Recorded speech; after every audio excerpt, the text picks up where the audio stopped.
22व्या ASEAN Bharat शिखर परिषदेला पंतप्रधान नरेंद्र मोदी यांनी दूरदृश्य प्रणालीद्वारे केलं संबोधित। आसियान हा भारताच्या ॲक्ट ईस्ट धोरणाचा महत्त्वाचा स्तंभ असल्याचं प्रतिपादन। पंतप्रधान नरेंद्र मोदी यांनी आज मन की बातच्या 127व्या भागात देश-विदेशात राहणाऱ्या भारतीयांसोबत साधला संवाद।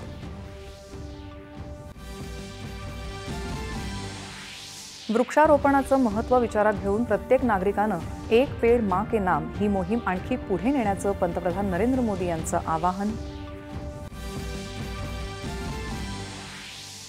सुजलाम सुफलाम देश घडवण्यासाठीच्या आपल्या प्रयत्नांमध्ये वंदे मातरम नेहमीच आपल्याला प्रेरणा देईल, पंतप्रधान।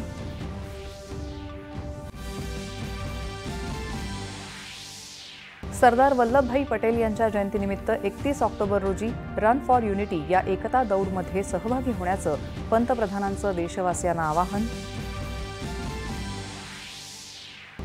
फलटणमध्ये महिला डॉक्टरच्या मृत्यूप्रकरणी न्याय दिल्याशिवाय स्वस्थ बसणार नाही, मुख्यमंत्र्यांची ग्वाही।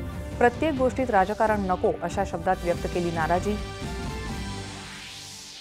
मुख्यमंत्री देवेंद्र फडणवीस यांच्या हस्ते फलटण इथं विविध विकास कामांचं भूमिपूजन आणि उद्घाटन। माणदेश दुष्काळमुक्त करण्याचा निर्धार। छत्तीसगडमध्ये 21 नक्षलवाद्यांची शस्त्रांसह शरणागती, 13 महिला आणि 8 पुरुषांचा समावेश।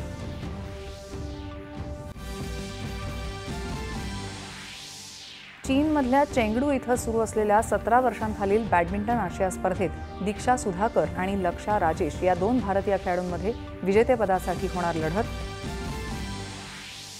आणि महिला एकदिवसीय क्रिकेट विश्वचषक स्पर्धेत बांगलादेश विरोधात नाणेफेक जिंकून भारताचा क्षेत्ररक्षणाचा निर्णय, सामन्यात पावसाचा व्यत्यय।